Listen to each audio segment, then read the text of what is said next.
दोस्तों, आपने कभी सोचा है कि आप समंदर के बीचों बीच 39,000 फीट की ऊंचाई पर सफर कर रहे हो और अचानक कितनी ऊंचाई पर दोनों इंजन में आग लग जाए और प्लेन का फ्यूल भी खत्म हो जाए। ऐसी खतरनाक स्थिति में प्लेन और पैसेंजर के साथ क्या होगा? इतनी ऊंचाई पर जहाज का फ्यूल खत्म होने का एक ही मतलब बनता है और वो है कभी ना बचने वाली क्रैश लैंडिंग। ऐसा ही कुछ फ्लाइट नंबर 236 के साथ हुआ था, जो टोरंटो पियर्सन एयरपोर्ट से रात के 9 बजे लिस्बन की ओर टेक ऑफ करता है। जहाज में 293 पैसेंजर, 13 क्रू मेंबर और 2 पायलट सवार थे। इस फ्लाइट को लगातार 7 से 8 घंटे फ्लाई करना था और 5,000 किलोमीटर का सफर भी तय करना था। और ये जहाज सिर्फ और सिर्फ 2 साल ही पुराना था। टेक ऑफ से पहले टोरंटो पियर्सन एयरपोर्ट पर इसका इंजन भी बदला जाता है और इस जहाज में जो पायलट थे वो भी काफी एक्सपीरियंस्ड थे, जिसमें एक पायलट 48 साल रॉबर्ट पिचे थे, जिन्हें 16,000 घंटे का फ्लाइट एक्सपीरियंस था, और फर्स्ट ऑफिसर डर्क डिगर जो 28 साल के थे, इन्हें भी 5,000 घंटे का फ्लाइट एक्सपीरियंस था और जिसमें से इन्हें इसी जहाज का 500 घंटे का एक्सपीरियंस था।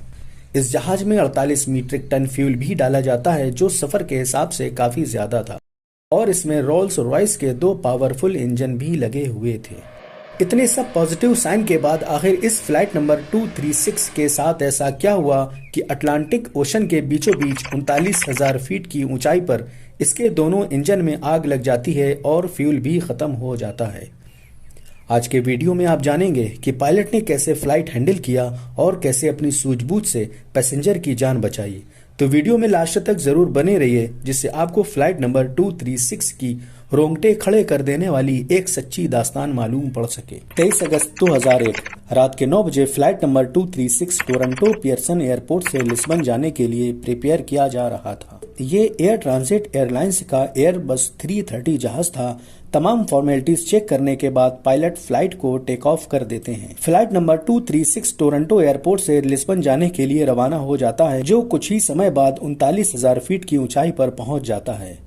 इस दौरान फ्लाइट में सब कुछ नॉर्मल चल रहा था। कुछ ही लम्हा गुजरा था कि फ्लाइट में पायलट कुछ अजीब सा नोटिस करते हैं। इंडिकेशन ये था कि इंजन नंबर 2 यानी राइट इंजन में ऑयल का प्रेशर ज्यादा, ऑयल की क्वांटिटी कम और ऑयल का टेम्परेचर भी लो इंडिकेट हो रहा था। ये एबनॉर्मेलिटी देखकर पायलट हैरान रह गए, क्योंकि इस तरह का एरर पायलट ने अपने कैरियर में पहले कभी नहीं देखा था।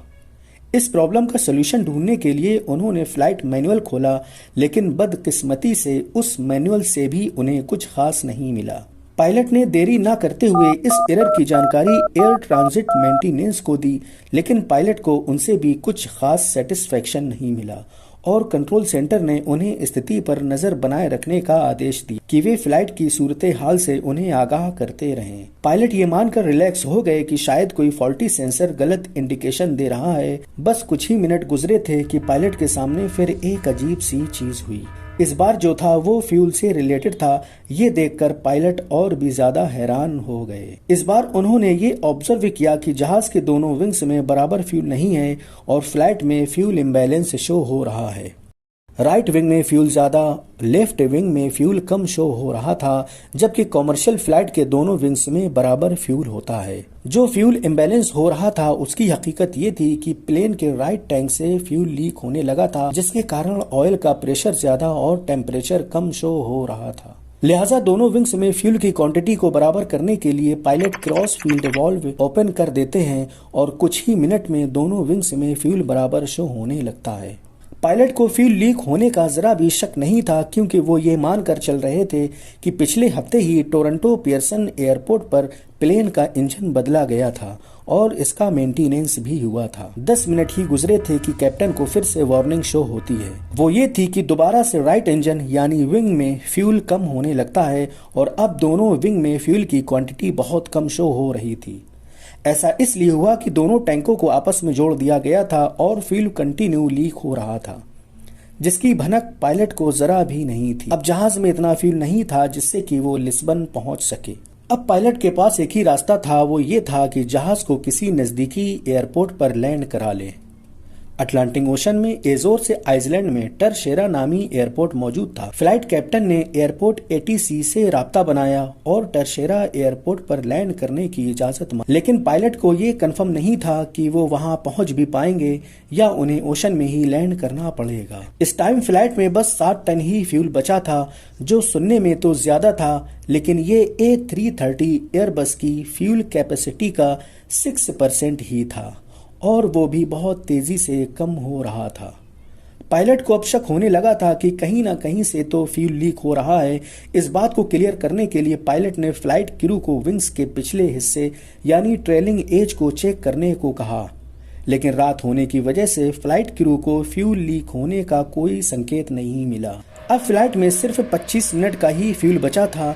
इतने फ्यूल में टरशेरा एयरपोर्ट पर पहुंचना मुमकिन नहीं था। इस समस्या की जानकारी कैप्टन ने मेंटेनेंस यूनिट को दी। उन्होंने कैप्टन से ये कहा कि वो प्लेन को 39,000 फीट से 20,000 फीट पर लेकर आएं, लेकिन कैप्टन ने ऐसा करने से इसलिए मना कर दिया कि अगर फ्यूल लीक कंफर्म भी हो गया तो प्लेन को दोबारा 39,000 फीट की ऊंचाई पर नहीं पहुंचाया जा सकता, क्योंकि प्लेन में इतना ईंधन ही नहीं बचा था। कुछ ही मिनट में प्लेन के राइट इंजन में आग लग जाती है। अब ये शक हकीकत में बदल जाता है कि सच में फ्यूल लीक हो रहा था। अब जहाज में 4.5 टन फ्यूल और एक इंजन बचा था। इस घटना की जानकारी टरशेरा एयरपोर्ट को दे दी गई और इमीडिएटली टरशेरा एयरपोर्ट पर स्थिति से निपटने के लिए तैयारियां शुरू कर दी गई। फायर फाइटिंग की गाड़ियां और एम्बुलेंस को तैनात कर दिया गया। अब टरशेरा एयरपोर्ट 240 किलोमीटर दूर था और प्लेन में 600 kg फ्यूल ही बचा था। चंद ही लम्हे गुजरे थे कि फुल थ्रस्ट पर चलने की वजह से जहाज का लेफ्ट इंजन भी जल उठता है। अब फ्लाइट 236 बिना इंजन के फ्लाई कर रही थी। ये सिचुएशन पायलट के लिए बहुत खतरनाक थी। अब यहाँ पर प्लेन को 20,000 फीट पर न लाने का फैसला पायलट के लिए दुरुस्त साबित होता है। दोनों इंजन जलने की वजह से कॉकपिट में इलेक्ट्रिसिटी भी मिलना बंद हो गई थी और पूरे प्लेन में अंधेरा छा गया था। खुशकिस्मती से विंड टरबाइन बाहर आ जाता है, जो एयरपेस से इतनी इलेक्ट्रिसिटी तो बनाता है जिससे कि कॉकपिट के एसेंशियल इक्विपमेंट काम कर सकें। टरशेरा एयरपोर्ट अभी 130 किलोमीटर दूर था। रॉबर्ट पिचे ये कैलकुलेशन लगा रहे थे कि इंजन बंद होने से पहले विमान 39,000 फीट पर उड़ रहा था और इंजन बंद होने पर विमान 2000 फीट पर मिनट से नीचे आ रहा है, यानी अगले 15 मिनट में जहाज या तो एयरपोर्ट पर पहुंचेगा या ओशन में। जहाज अब 13,000 फीट के एल्टीट्यूड पर उड़ रहा था और टरशेरा एयरपोर्ट से 15 किलोमीटर ही दूर था। यूजुअली इतनी डिस्टेंस में फ्लाई एल्टीट्यूड 3000 फीट होना चाहिए। अब ऐसी कंडीशन में जहाज की लैंडिंग होती है तो वो एयरपोर्ट से बहुत दूर भी जा सकता है और क्रैश लैंडिंग भी हो सकती है। जहाज का एल्टीट्यूड कम करने के लिए पायलट ने एक तरकीब लगाई। उसने वहीं से जहाज का 360 का चक्कर लगाया। इससे हुआ ये, जहाज 13,000 फीट से 5,000 फीट पर आ गया। अब भी जहाज को इतने एल्टीट्यूड पर लैंड कराना खतरनाक था, लिहाजा फिर एक तरकीब का इस्तेमाल किया। वो ये था कि पायलट ने जहाज के एस आकार के टर्न लगाना शुरू कर दिए। इससे हुआ ये, जहाज का एल्टीट्यूड थोड़ा नीचे आ गया और फ्लाइट की स्पीड भी कम हो गई और एयरपोर्ट की थोड़ी दूरी भी बढ़ गई। अब पायलट ने जहाज की पोजीशन को रनवे की तरफ कर दिया। कुछ ही सेकंड में फाइनली पायलट ने प्लेन को रनवे पर लैंड करा दिया। फ्लाइट नंबर 236 के केस में कोई इंजन तो वर्किंग में था नहीं जिससे सिस्टमैटिक लैंडिंग हो सके। अब चाहे जो हो, पायलट को तो लैंड कराना ही था। प्लेन जैसे ही रनवे पर टच हुआ, उसके 12 में से 8 टायर बस्ट हो गए और धीरे धीरे प्लेन स्किड करता रुक ही गया। इस लैंडिंग से मामूली रूप से 16 लोग इंजर्ड हुए थे। कुल मिलाकर सारे लोग सही सलामत थे। जब प्लेन के फ्यूल लीकेज की इन्वेस्टिगेशन हुई तो पता ये चला, प्लेन का इंजन बदलते वक्त उसमें गलत फ्यूल पाइप लगा दिया गया था और वाइब्रेशन की वजह से पाइप की फिटिंग लूज हो जाती है, जिससे फ्यूल लीक होने लगता है। दोस्तों, ये थी फ्लाइट नंबर 236 के जीरो फ्यूल की पूरी दास्तान। दोस्तों, अगर ये टॉपिक आपको एडवेंचर लगा हो तो वीडियो को लाइक, शेयर, सब्सक्राइब जरूर कर दें, क्योंकि हमारे चैनल में इस तरह की वीडियो आपको मिलती रहेगी।